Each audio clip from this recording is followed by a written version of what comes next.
Bonjour à tous et bienvenue dans cette nouvelle vidéo dédiée au béton ciré. Aujourd'hui, nous rentrerons plus en détail sur ce qu'est le béton ciré et nous découvrirons sa large palette de coloris. Le béton ciré, qu'est-ce que c'est? Autrefois appelé mortier fin millimétré, on peut aussi l'entendre sous le nom de mortier décoratif, mais il est aussi connu sous le nom de béton ciré. Le béton ciré fait partie des revêtements.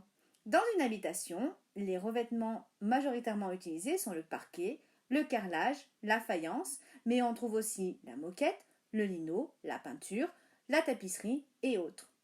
Pour sa part, le béton ciré est un revêtement poreux à base de ciment. Plus important, il s'agit d'un produit minéral, donc naturel, contrairement à ce que l'on peut penser.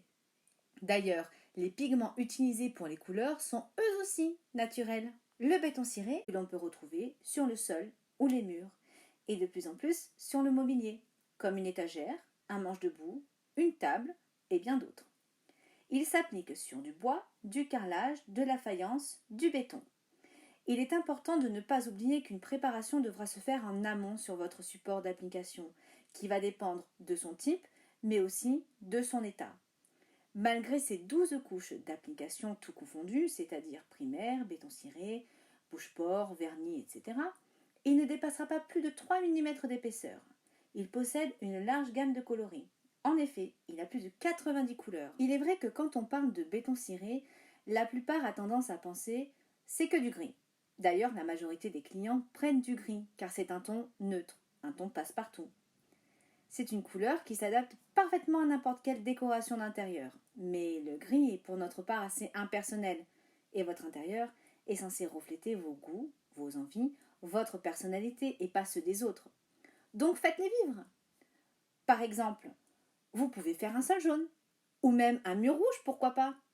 Ou vous pouvez juste rester sur du gris en jouant avec des motifs ou du marbrage, à découvrir dans notre prochaine vidéo ou dans nos articles.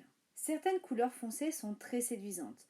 Le seul bémol, c'est que pour un sol, ce type de couleur va avoir tendance à faire ressortir les traces de pas, et même si vous portez des chaussettes. Donc, pour ne pas être esclave de votre sol, préférez une couleur d'une nuance plus claire. Ces couleurs foncées sont idéales, par contre, pour un pan de mur. Aussi, le choix du vernis a son importance. En effet, il existe deux types de vernis, un mat et un satiné. Par exemple, pour un sol, un vernis mat aura tendance à faire davantage apparaître les traces qu'un vernis satiné. Nous espérons que cette vidéo vous a plu. N'hésitez pas à aimer, partager, mais aussi à nous suivre sur les réseaux sociaux. À très vite pour une prochaine vidéo.